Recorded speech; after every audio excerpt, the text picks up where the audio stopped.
been sitting there for some time thinking about getting into the business. And now you've decided, I want to buy into a franchise because that's the quickest way you can get into a business, a well-established one. I have 8 tips you need to consider and really think about before you actually take that leap. And so let's get into it. The 8 tips. The first one, be ready to enter the business world with an entrepreneurial mindset. A lot of people enter the business with an employee mindset and they treat it as such. When you become a business owner, it's a whole new world. You're doing everything from top to bottom. You're putting all the hours in that people don't see you put in, and you've got to make that commitment. So making that shift and understanding that you've got to do it all in the first year or second year and as you go on is very important. The second thing is to understand the time commitment as a business owner.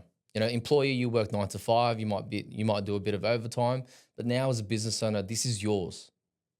You've got to do the 10, 12, 13-hour days, work on weekends, sacrifice time with family to try and grow and make this successful. So understand the time commitment. The third thing is continuous learning. So you might be good at something and that might be sales because that was your previous job. But now you've got to understand how the marketing works. You've got to understand the numbers. You've got to understand how to manage people. You've got to understand how to become a leader of people. And so all these things you must learn as you become a business owner and actually grow a business. Because if you don't do those things, you're effectively creating more of a job for yourself. So that's tip number 1. So from my own experience running my own business, franchise is effectively a business. I had to learn in the first year that I had to do it all. I had to learn marketing. Being an accountant originally, I was quite good at just doing the work and the work was coming in. But becoming a business owner meant that I now had to dive into a world that was not my forte, and that was sales and marketing.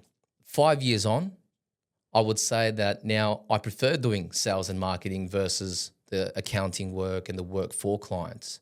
But also another piece to that is I also enjoy building relationships with my clients and actually speaking to other people to continue to build my network. So, starting from where I was 5 years ago, where I was just focused purely on technical work, I now do none of that.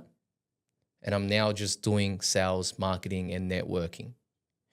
And so that's my lived experience with continuous learning and becoming a business owner. Now it's actually a business. Tip number 2, understanding your risk tolerance. So firstly, before you actually get into a franchise, it is usually a big commitment from what we've seen with franchisees or franchises that we've worked with. Knowing what you want to get out of this. And ultimately, we want to build wealth, live a better life, be financially stable. And if that's the personal goal, then you've got to understand what the family budget is that's going to allow you to take that leap from an employee to a business owner, because you're not going to have that stable income anymore. So you definitely need to speak to your family, your partner, and understand what the family budget is over the next 6 to 12 months as you take this risk. But the benefit of actually getting into a franchise is you're jumping into an established brand. And that means there will be revenue. There's going to be a lot of structure and operation systems, all set up for you, ready to go. It's really then up to you to make that work. So it's not as risky as starting your own business, but there's still risks involved that you definitely need to speak to your family members about and understand that sort of timeline you have to try and make this work. When you actually get into a franchise, some, from our experience working with others, some aren't that good. And usually that's down to the franchisor not being quite helpful or being quite greedy and expanding too quickly. And the franchisees are the ones left holding the bag. Or you choose the wrong location, and that could be disastrous as well. So before you actually get in, think about the exit plan. Understand the risks involved when you actually jump in and what is the exit plan in case things do go down south. For example, we have worked with over 100 franchisees across 10 different franchise brands. When we speak to those looking to get into a franchise, because of our experience with those brands, we do advise those potential franchisees that, hey, you should stay away from this area because it's not a good area. We've seen how that's been run historically. And so we've actually said no to some of the potential franchisees or our potential clients that have used our services to understand the financial commitment and what they need to do to get in. And we've actually turned them away because that's a big risk for them to jump into the franchise, as excited as they are to get in. So tip number 3, it's the pre-purchase financial due diligence. You've got to understand the total financial commitment. Some franchises that we've worked with require $500,000 to get into the franchise. You don't have to come up with that money up front. There is vendor finance, but you got to understand that having a loan to start this business, you could be paying that off in 4 or 5 years. So when are you actually going to get that return on investment? Also understanding your ongoing cash flow commitments. And the way we will do this is look at your cash flow break even. So how much money do you need to make? Or how much revenue do you need to generate in order to cover your operating costs as well as outflows of cash? That's your loans, investment in stock, drawings. Those are some of the things that you need to factor in. It's not just looking at your expense report. So before you do get in, if you are buying into a franchise area that has an existing franchisee, it would be good for you to actually get those numbers and look at how they've performed historically and understand why they're selling. We've seen some people exit because of them wanting to retire. So it's actually a good area to buy in. But some are also exiting because it's not a good area. So doing that check will do wonders for you before you make that big financial commitment. Number 4, pre-purchase legal due diligence. So before you get in, you've got to understand the franchise term and the renewal options. So most franchises we see can generally, when you enter into one, is about 4 to 6 years. And you've got to be wary about the terms. Because if you also have finance involved and your franchise term is up to 6 years, for example, some legal contracts will have an option for the franchisor to either renew or not renew. So really, you could be potentially helping a franchisor build out their brand via the franchise route. And by 6 years' time, when you've actually paid off all the loans, and now you can start to make money from year 7 onwards or more money, they say, no, you can't. We're not renewing. So that's one thing to look out for, and definitely speak to a legal professional about this, because they definitely need to review all the terms and the clauses in that contract before you sign. Another important thing is understanding the rules around shared income. When you get into a franchise, there are different franchise areas, and some could be close to your area. And so what happens if a customer comes to you in a different area and sells and buys from you? Is that your income, or is that another franchisee's? Speaking to a lawyer about it to make sure you understand those rules is important. Lastly, understanding the legal but also financial impacts of exiting. So as I mentioned before, before you get in, you want to plan the exit. And as you plan the exit, what are the potential legal ramifications, whether that be legal costs or exit fees that you may need to pay, but also what are the tax implications, for example. Tip number 5, choosing the right operating structure. There are different structures you can use to operate a business, your franchise. There's a sole trader, there's a partnership, there's a company, there's a trust. Most franchises won't accept a sole trader or partnership. That's because they want you to be protected.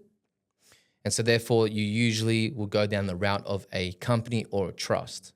Now, from our example, what we've seen with other franchises we've worked with is some have some convoluted structures set up with bucket companies, corporate trustees, trusts, and an operating company. And that is too complex for a business owner to understand and to operate in. My advice and what we've been giving to our franchisees that are looking to buy in is to keep it simple.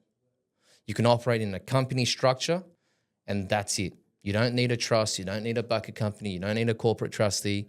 Keep it simple. But once again, it's different for everyone. So understanding what your personal situation, what your personal group structure looks like, then also understanding what your goals are to then put in the right structure in place. And so, as I mentioned before, from our experience, we've seen one franchisee not understanding or not knowing the structure that they were operating in, but also the franchisor didn't know themselves. And so they were operating out of a trust, but the franchisor thought they were operating out of a company. And so once again, this could cause a lot of issues, but that's why I say keep it simple. Tip number 6, speak to high-performing franchisees. When you enter into a franchise or you're looking to enter into a franchise, you will get the opportunity to speak to, or at least ask the question to say, hey, I want to speak to the high performers. Now, the high performers, they've been in there for years. They're veterans at what they do. They know the ins and outs. They know what the first year was like. They know how the franchisor operates and whether they give you, the support that you need, especially the ongoing support.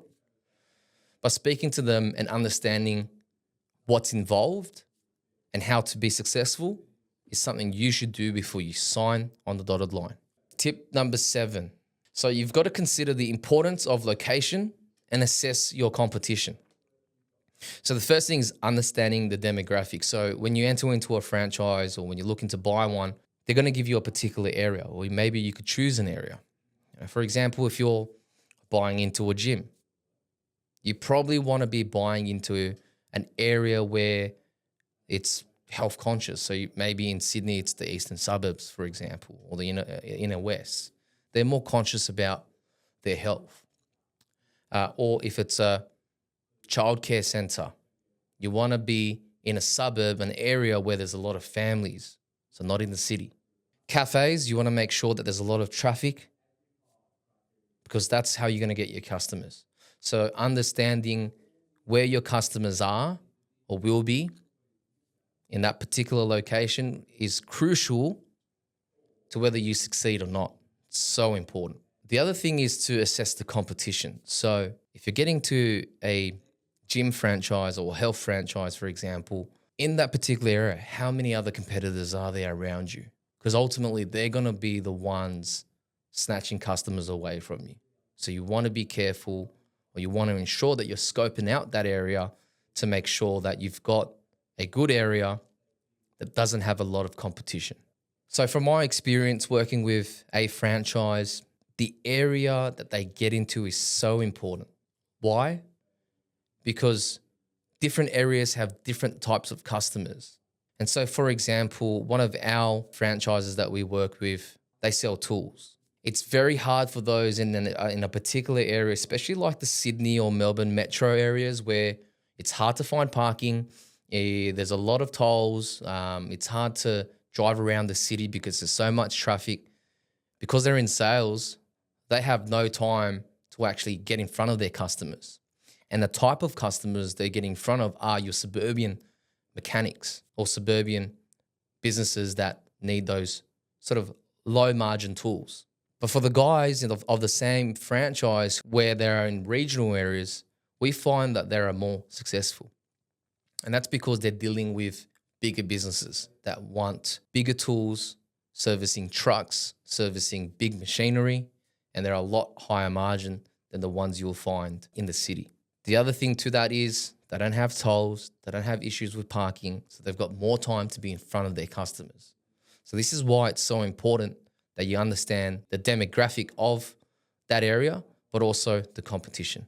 And the last tip I have for you is investigate the franchisor. The reason why franchisors go down the franchising path is to grow their brand. And what we've seen in the past, and you would have seen it with a lot of different brands, is that they grow too quickly and the franchisor is only thinking about their back pockets. And so what gets left behind is the franchisee. There's no ongoing training. There's no initial training. There's no support. Those are the things you need to look at to understand if the franchisor is there to help you or is there to make a quick buck. You've seen examples like your Donut Kings, your Gloria Jeans, your F45s. They grew too quickly or they weren't taking care of their franchisees, and a lot of them have closed down. So you want to make sure you are doing that research into the franchisor to make sure that you are getting that support. We also typically find that franchisors will charge royalty or franchise fees on your top line, your revenue, and that means less profits for you. Some don't do that. So you want to make sure, or at least understand how much you're being charged, if any, because that could severely affect how profitable you are as a franchisee. So those are my 8 tips. Hopefully you learned something.